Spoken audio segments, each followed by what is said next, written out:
Okay, today we're looking at the intelligence factor, bringing the intelligence of God into things that matter. And that's really one of the important things that we like to do in a practical Christianity, is to make it practical. How do we not only talk about this or read about it, but make it part of our life? And so that's what we are doing, attempting to do. But part of my research this week was I kind of revisited the work of Plato. And the reason I did that is because I stumbled across his theory of forms, theory of ideas. Any of you heard of that? It's an extremely interesting topic. And I'll just touch on it here, just to explain what it is. But the reason I wondered, is there a connection between Plato and Jesus of any kind? And of course they lived very different, very far apart, different eras, different parts of the world. But Jesus lived in an environment that was Hellenized. And what that means is that it was the Greek language and culture was imposed on that area of the world. There were a lot of Greek-speaking people. The philosophy of the Greek philosophy was very influential. Plato had lived a long time before that, so his philosophy would have been known probably to most people. Jesus did not speak Greek that we know of. I don't know. Scholars say he may have known some. He spoke Aramaic. And if you're familiar with the Lamb's Bible and all of that, that's where that focus is. But what happened is Jesus speaks Aramaic. The earliest copies of the Gospels that were written are in Greek. So they had to translate from Aramaic to Greek. But so not everyone, especially around where Jesus lived. Jesus grew up in Nazareth, according to everybody. And we might think of Nazareth as a bustling city. One scholar said it had about 7 buildings in it. It's very small. That's even smaller than the town I grew up in. It was when we moved to the Gower, Missouri, where I spent grades 4 through high school. That was 500 people. And I haven't met that many people that are from a town that small. So I've got a lot of them beat, but Jesus got me beat. Because if there's 7 buildings, there could be a couple of families living in each of the buildings and all, but they've excavated some of those buildings. One scholar he says, well, the one that we excavated could have been where Jesus lived, because there's not that many places. And that's kind of interesting. But when you look at it, it's just a tiny little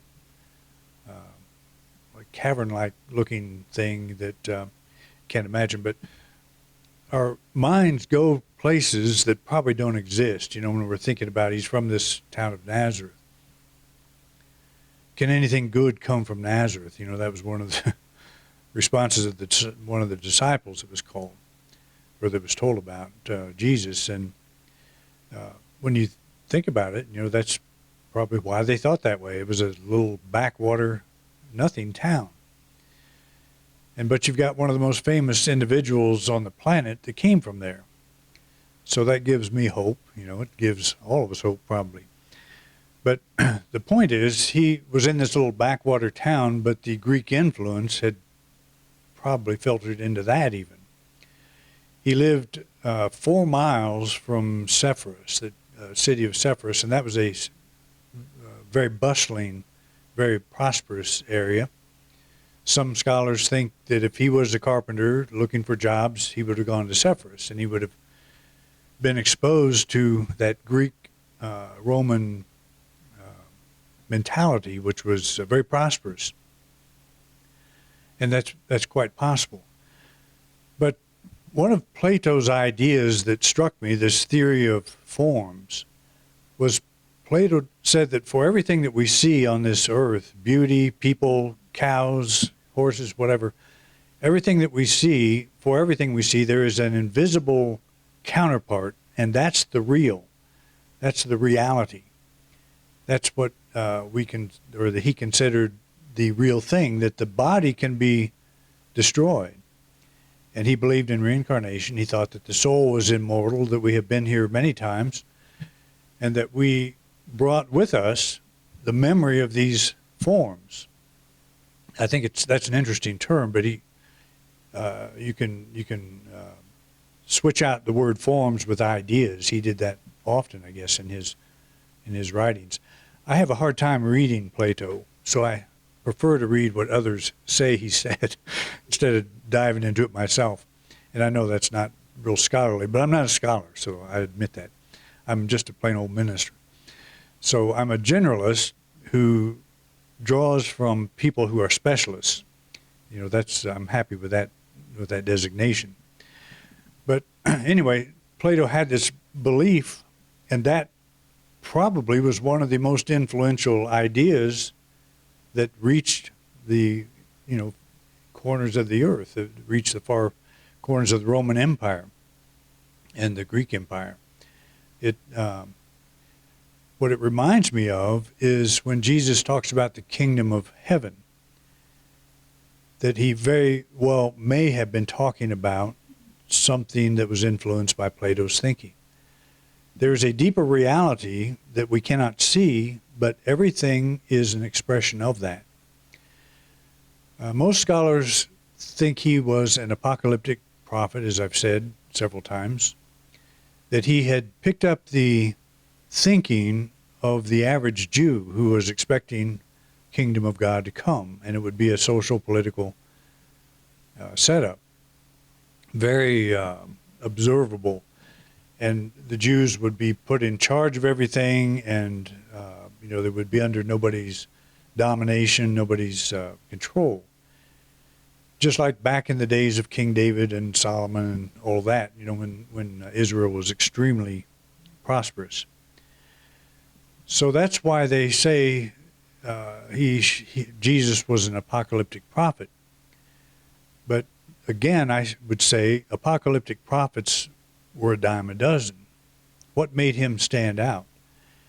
And I believe that he combined the ideas of Plato, whether he was directly aware of it or not, or just grew up, with some of these ideas floating around, and saying there is a deeper reality.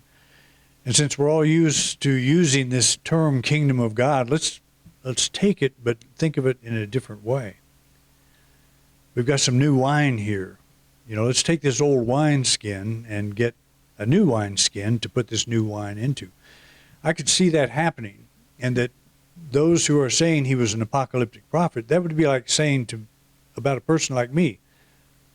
I was immersed in, I was baptized through immersion in a traditional Christian church. I grew up in a small town where everybody knew how to drive a tractor, and most of them had cattle and horses and livestock. All were hunters, all were, carried weapons in the back of the pickup window. That's when you would think, and right in the buckle of the Bible belt. So if somebody was looking at my life 2,000 years from now, which I'm sure they won't be, but if they did, they would take those factors and say, well, he must have thought like this. He grew up, was baptized in the Christian church. And so he obviously thought like that. He was small town Midwesterner. So that would have a big influence on him. But when I think of myself, I carry a lot of my past with me in terms of the culture I grew up in. I have an appreciation for the Midwest. Every time we go back there, there's something in me that responds positively to that. It feels like home. But then I think it's awfully humid here, and it's all these billboards that say Jesus saves, and all that come up. I've said that the religious culture hangs as heavy in the air as the humidity there. And so I remember that when I go back in and remember why I don't want to be there. And it's not that I don't want to be there. It's that culture that I grew up in does not reflect who I am today. So it would be a mistake to say that's who I am based on the history that you would see, in the culture that you would study and so forth. So Jesus grew up in a culture where everybody thought the kingdom was coming, and he was a teacher, so obviously he was a teacher that taught the kingdom is coming, and from the apocalyptic thinker's state of mind.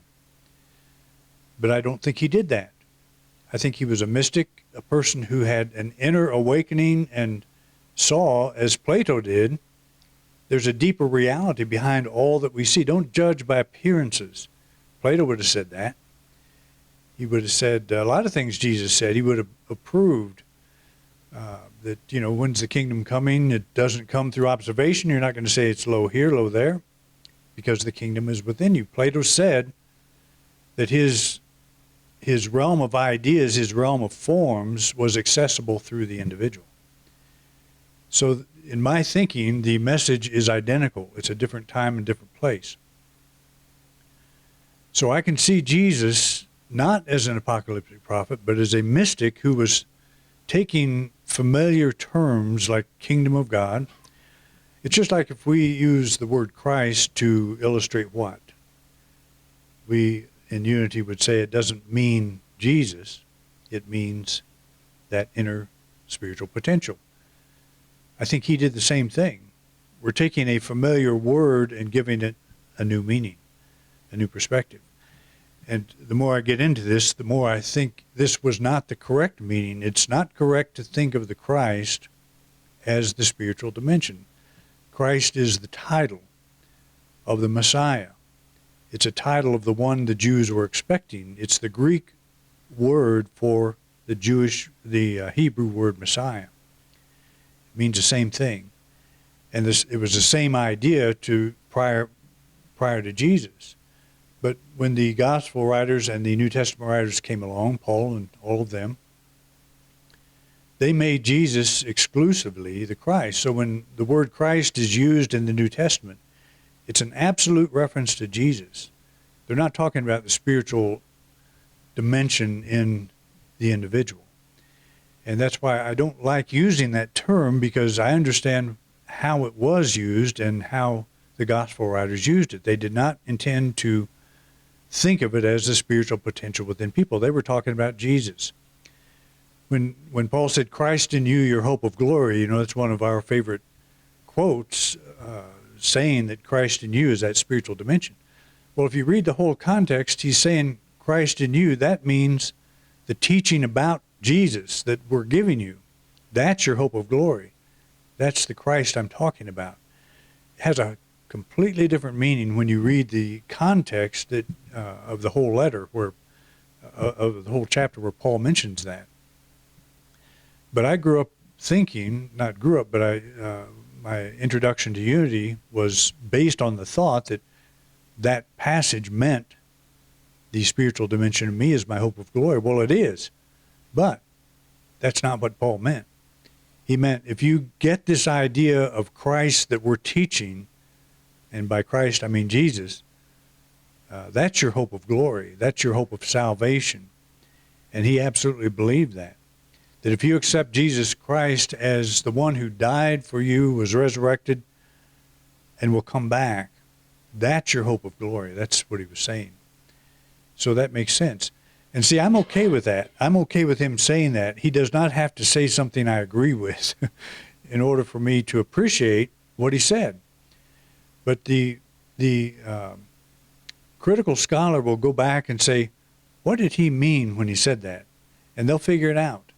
And that's what I appreciate about that approach, is I don't want to go through life misquoting the Bible, although I have, I think, in many respects, we all do.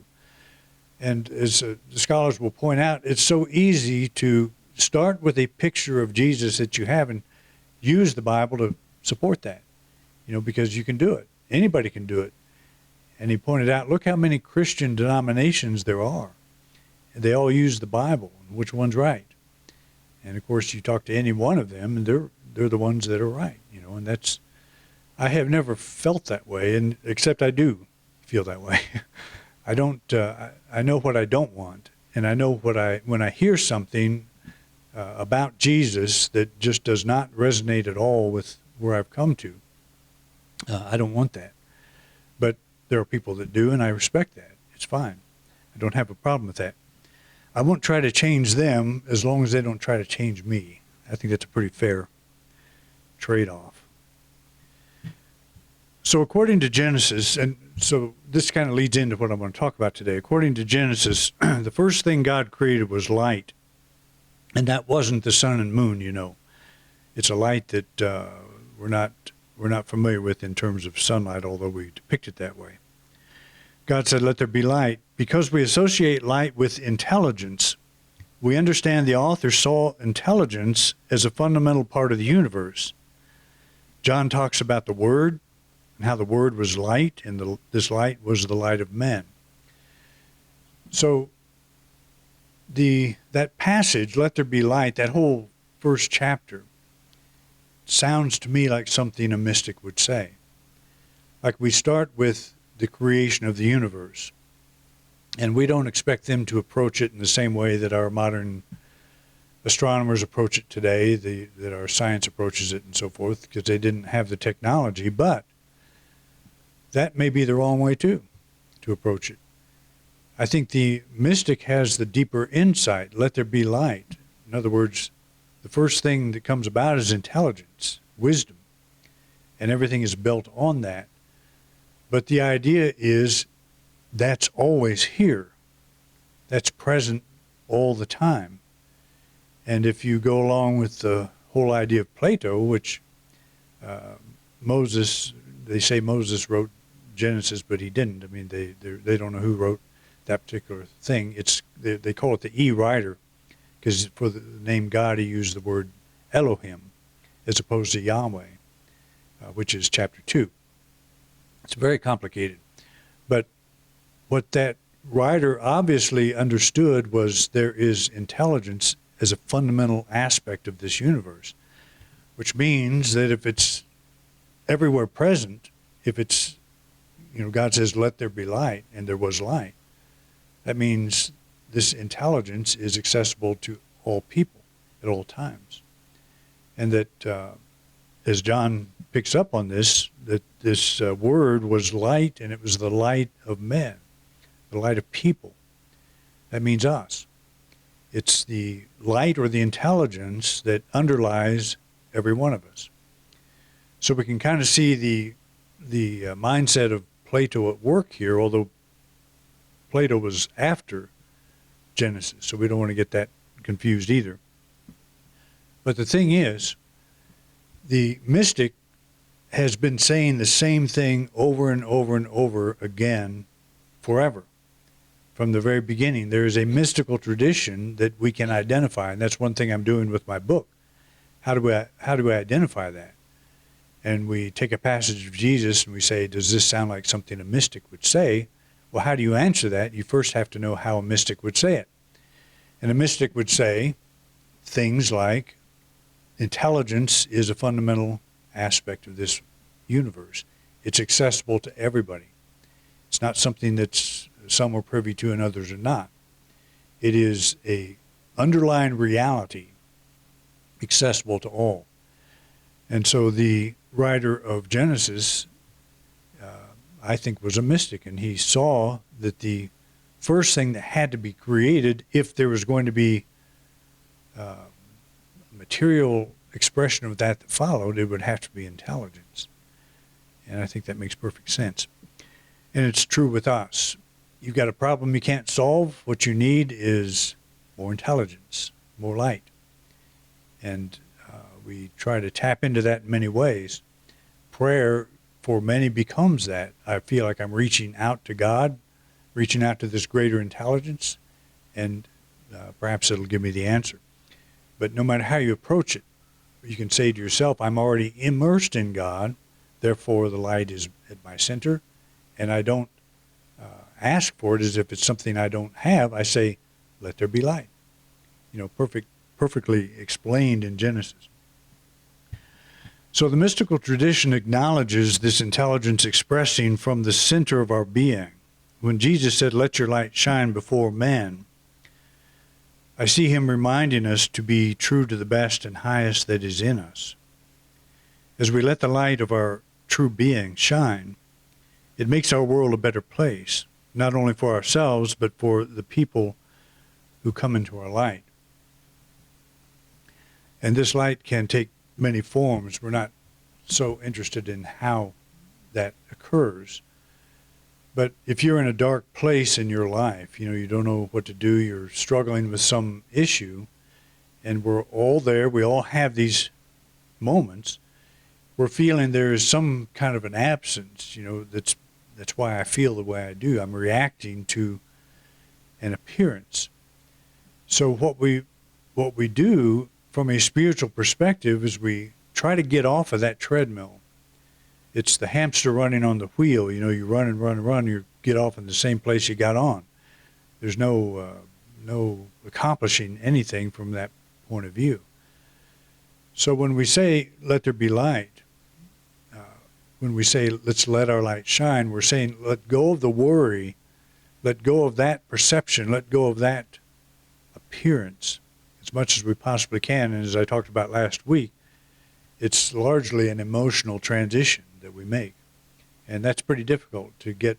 If you're worried about something, it's hard to pull your emotions out of that. But that's really what it is. I've said that brilliant line about we only worry about things we can do nothing about. But worry itself is something we can do something about, which is the ironic aspect of it. Because what is worry? It's emotional. It's like shaking up a bottle of Coke and, letting it spew. It just goes every place. But we can pull it back. We can pull that emotion back. But we have to be conscious of what's going on. One way to help do that is let there be light. Let the shift in perception be focused on. There is this presence of intelligence. And I am a place where it shines through. I'm this prism. I've said that I do not believe Jesus was an apocalyptic prophet, one who acknowledges the corruption of the present era and predicts the coming of a kingdom where all problems are solved. He spoke of an inner kingdom, a light that we can let shine in our world as it is. And that is, I think when we talk about Jesus as Savior, Jesus as Messiah, he was trying to help people, trying to pluck people from their current way of thinking. I'm in a corrupt world. That was a very common belief. Romans are in charge and temple's corrupt. It's all, nothing's good about it. And I'm poor, absolute dirt poor. I have to get up every day and it's just a big burden to live, And so you get up thinking that way all the time. And this guy comes along and says, you don't have to do that. And I can hear the argument. Yes, we do, because look at all the stuff going on here. It's a bad place. And he'd say, well, you don't judge by appearances. You don't think of it that way. There's another way to do it. If you have the eyes to see and the ears to hear, you can get what I'm saying, what I'm teaching. And that doesn't mean that we need new eyes, new ears. He's talking about seeing and hearing from a different perspective. Stop saying the world is corrupt. Stop being the apocalyptic prophet. The world is corrupt and God's kingdom needs to come. And we're not going to be happy till it gets here. And look how long we've been unhappy waiting. It just goes on and on and on. That's not the kingdom he was talking about in my book. It may be in the most educated scholar's book in the world, but I'm not an educated scholar, so I don't have to be judged by that criteria. But that is what I think he was talking about. He came to help people who are struggling with this daily drudge of living, and not how to think and grow rich, or not how to, be a millionaire where you are. That could happen. But just the change of attitude would be a huge thing, not only for people of his day, but for people of our day. When you are down and you pick up a book that lifts you up, you read something that makes sense to you, what happens there? Everything in your world is still the same, but you are seen from a different place. And the kingdom of God has shone through. Your light has shone just a little bit brighter in that moment. Well, what if you keep working on that? What if you get up every day and say, I wonder what could happen now? I wonder how I can experience this life better, even better, and go along with that. And pretty soon you're not a carpenter anymore. You're teaching people how to do this. You're something else. You're in a whole different profession. Your life changes. And, that to me will be a very interesting aspect of the book I'm working on, is that change in Jesus himself, change of profession. He was expected to be a carpenter. That was his job security, but he chose a profession that was really out there, one that was very unpredictable.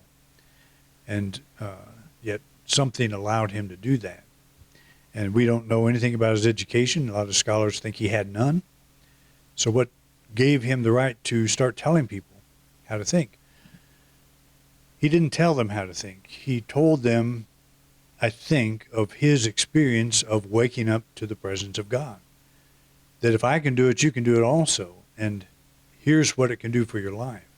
It can make your life better. It's the truth that will set you free. And I believe that's the message. That, to me, is the whole core message. If you're in a dark room and you can see nothing around you, turn on a light and you see everything. The room is the same. It does not change. The light, however, allows you to see and experience the room in an entirely different way. And I like that very simple idea. You're in a room where you can't see anything. You turn the light on, you see everything. Nothing changes. The world doesn't change. The apocalyptic prophet, whatever they said, means nothing. This room is just fine the way it is. All we have to do is turn on a light. And if you are the light of the world, that means you got to turn on your light.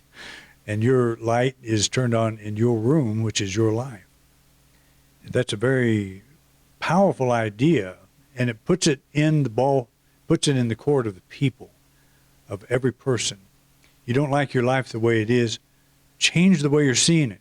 Change the way you're thinking of things. And you don't have to have a mystical experience to do that. You just have to know that your mind is a very powerful tool, and as long as you're thinking about how bad everything is, your life is going to prove you correct. It is going to be just as bad as you think it is. And you're going to get up every day thinking, I was born into this, I have no choice, so I'm going to just kind of drudge through it and wait for the kingdom. And the kingdom never comes. Never comes.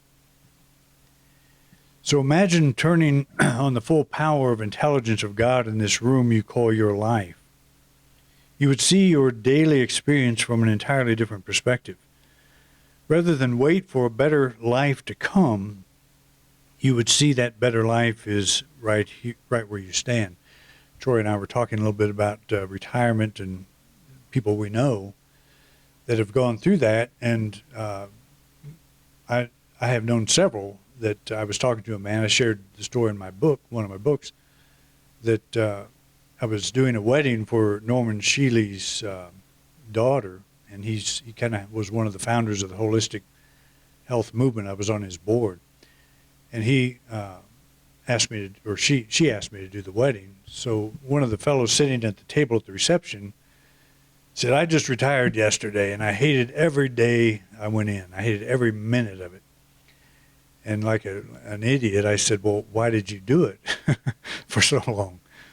And he said, well, a man's got to eat. And he's right. A man's got to eat, but does a man also have to hate what he does every minute of his life?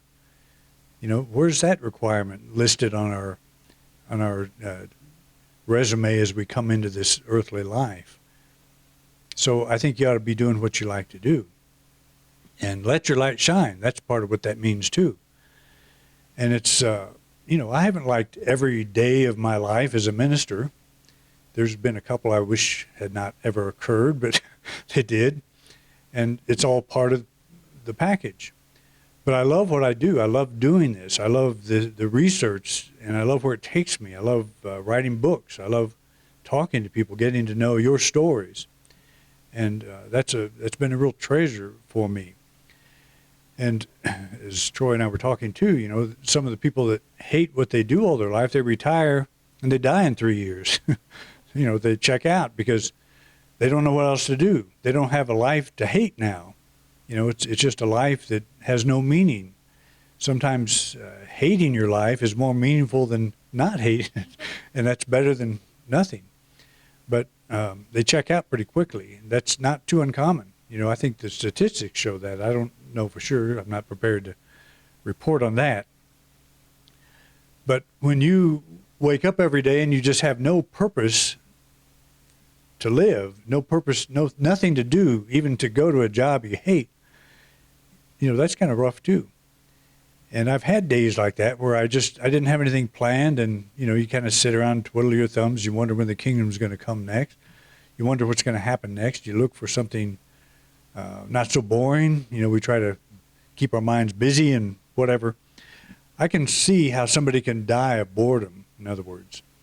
And so retirement to me is not an option. As I've said, I'll stand up here and talk until I start drooling, and you'll let me know that. And I'm making no sense. I may not make sense. That's not the criteria, because I may not make sense even when I'm not drooling.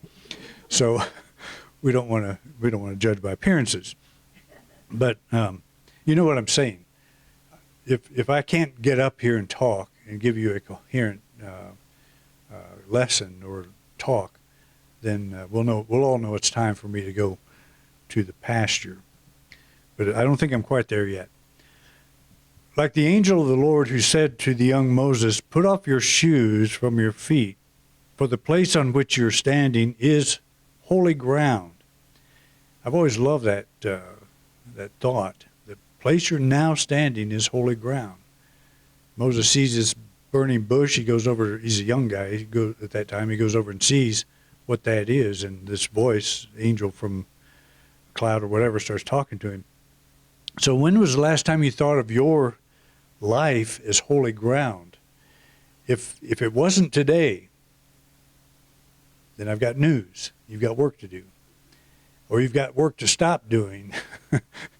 Time to retire. Time to quit showing up in a life that doesn't have ground that's holy, and start showing up in one where the ground is holy. And how do you make it that way? I don't know. You've got to be true to yourself. That's the first thing. You've got to recognize that the intelligence of God is fully present right now. It's not something that's going to be coming. How do we turn this light of intelligence that will surely brighten our life? Turn on this light of intelligence. We follow the example of God and simply say, "Let there be light." And when we say it, we think of this light of intelligence radiating through us in beautiful ways we can't even imagine. You don't have to know how the light's going to shine just to say, I can be so present and accepting of my life as it is now that I might smile at the person at Walmart that passes me with their cart. I might say something nice to them. I might,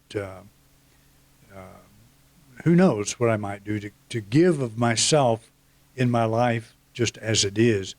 Stop thinking it's got to change before I can give, before I can receive, before anything happens.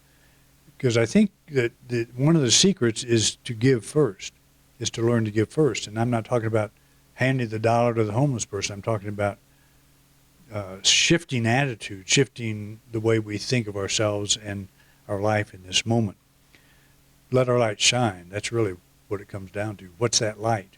It's me being me. It's me being here. To let there be light is not saying make the light of intelligence shine.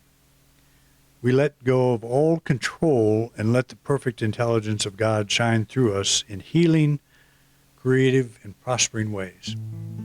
However that shows up, however that comes out.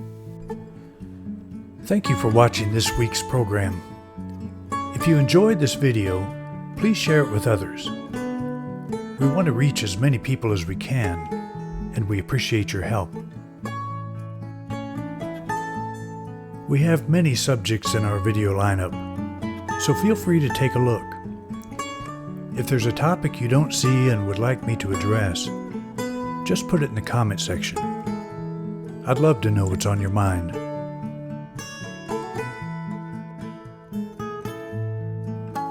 Thanks again for your interest in independent unity, and have a wonderful week.